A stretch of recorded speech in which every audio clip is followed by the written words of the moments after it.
Parshas Terimu. This week we see in the Parsha it says, "Vayikri Terimu mikol ish asher yidveni liboy." Hashem told the Eden every person should bring whatever they can to the Mishkan. Some people brought large pieces of gold and silver, and some people who didn't have the means and the resources brought pieces of wood. And then we see by the Pasha of Shkulim, we saw last week, but was Pasha Shkulim, we see Hashem told everyone should bring a half a shekel, machzis a shekel. The rich one, the poor one, everyone should bring equally the same.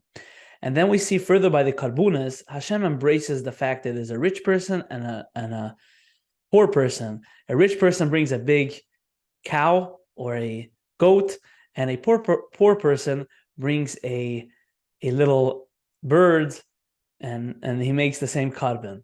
Now, why do we see sometimes that Hashem wants equality? Everyone should be the same, and everyone should bring the same machzis shekel. And here by the Mishkan, we see that Hashem gives you individuality. He says, okay, you're rich.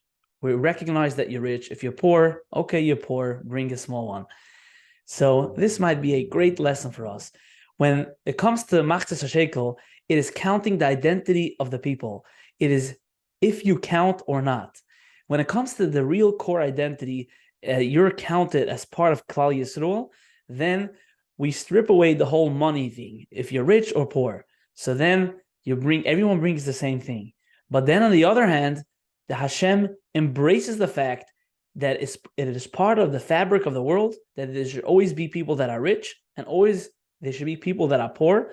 And in reality, it constantly keeps on changing.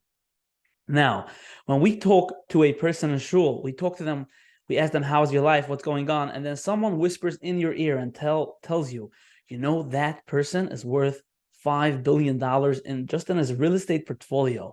We seriously, we get freeze. We stop talking. Our whole voice changes, and nothing happened. Just a little thought in your brain came in that person has way more money than you, so you started feeling poor.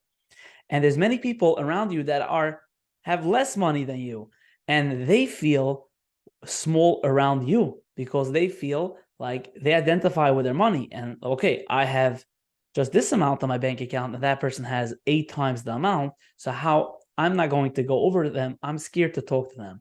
And this is what happens when people really identify with their financial assets. They identify their self-identity and their self-worth. And most of us and all of us at some point, we all do it because this is how we were grown up. And especially in the Western society, everything is about your money. When you find a new person, you ask them, so what do you do for a living?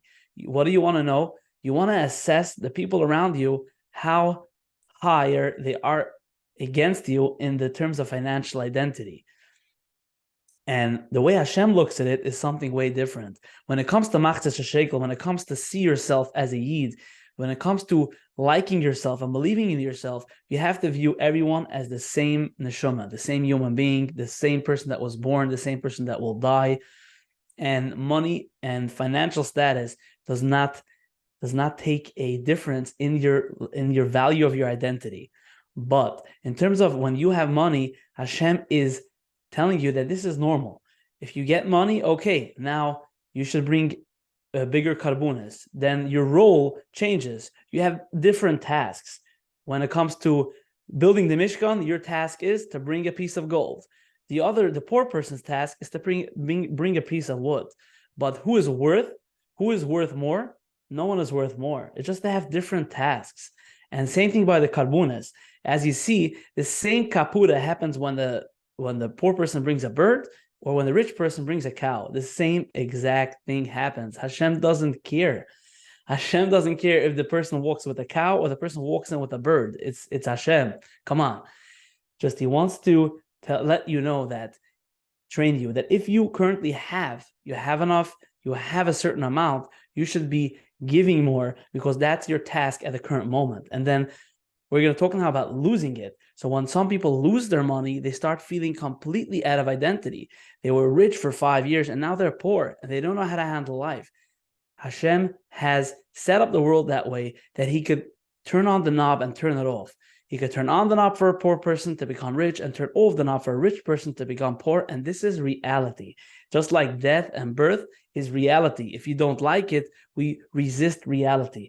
We have to start becoming envisioning like, okay, I might lose all the money. Okay, I might become rich tomorrow. But again, I'm regulated to the fact that yes, there's richness, there's poorness, but my identity, my core identity, which Hashem counts every single Yid, and every single person counts himself. And that's the real thing, what's going on. When you walk into shul, this is what is playing, is your self identity. That has to be completely feeling equal with the people that even are very rich. Have an amazing week.